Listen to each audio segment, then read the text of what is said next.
పార్వతీపురం మన్యం జిల్లా గుమ్మలక్ష్మీపురం మండలం వైటీసీ తాగునీటి నిమిత్తం ఏర్పాటు చేసిన 3 లక్షలు విలువ చేసే మోటార్ సిస్టమ్ను కురుపాం ఎమ్మెల్యే జగదీశ్వరి ప్రారంభించారు. అలాగే గర్భిణీ స్త్రీలకు జరిగిన శ్రీమంతం కార్యక్రమంలో పాల్గొన్నారు. ఈ సందర్భంగా ఆమె మాట్లాడుతూ ఎంతోమంది గిరిజన యువతకు ఉపాధి కల్పించిన ఈ వైటీసీకి పూర్వ వైభవం తీసుకురావడానికి కృషి చేస్తా అన్నారు. అలాగే స్థానిక ఐసీడీఎస్ కార్యాలయం వద్ద నిర్వహించిన తల్లిపాల వారోత్సవాల్లో పాల్గొని మాట్లాడుతూ బిడ్డ పుట్టినప్పటి నుంచి 6 నెలల వరకు తల్లిపాలు పట్టించాలని, దానివల్ల పిల్లలు ఆరోగ్యంగా ఉంటారని సూచించారు. ఆ తర్వాత స్థానికంగా ఉన్న గవర్నమెంట్ జూనియర్ కళాశాల సందర్శించి విద్యార్థులకు పుస్తకాలు పంపిణీ చేశారు.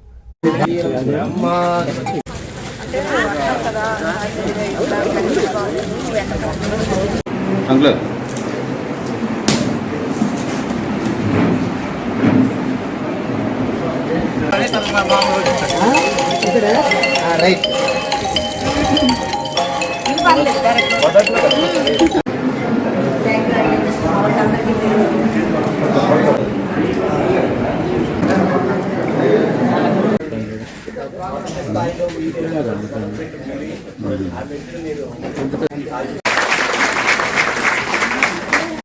జన్మని ఇవ్వడానికి విచ్చేసినటువంటి గర్భిణీలకు అందరూ కూడా పేరు పేరున నా హృదయపూర్వక నమస్కారాలు.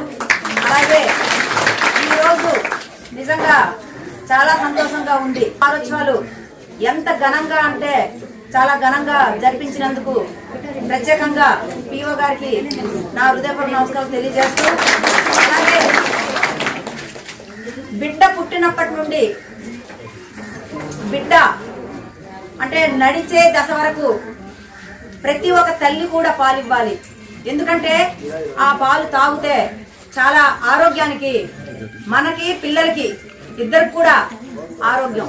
ఎందుకంటే ఇప్పుడు ఉన్నటువంటి ఈ పరిస్థితుల్లో కొంతమందికి పాలు ఎక్కువగా రాకపోవచ్చు, కొంతమందికి పాలు రావచ్చు. కాబట్టి మీరు ఎప్పుడైతే గర్భం దాల్చినప్పటి నుండి మీరు బిడ్డకి జన్మనిచ్చే వరకు మంచి ఆహారాన్ని తీసుకోవాలి.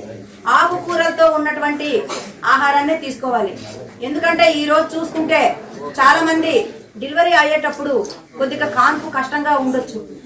ఎందుకంటే ఈరోజు అలాంటి పరిస్థితులు కూడా ఎదురవుతున్నాయి. కాబట్టి మీరు ఇప్పటి నుండే, అంటే ఎప్పుడైతే ఒక తల్లి గర్భం దాలుస్తుందో అప్పటి నుండి మంచి ఆహారాన్ని అందిస్తారు. అంగన్వాడీ నుండి మనకు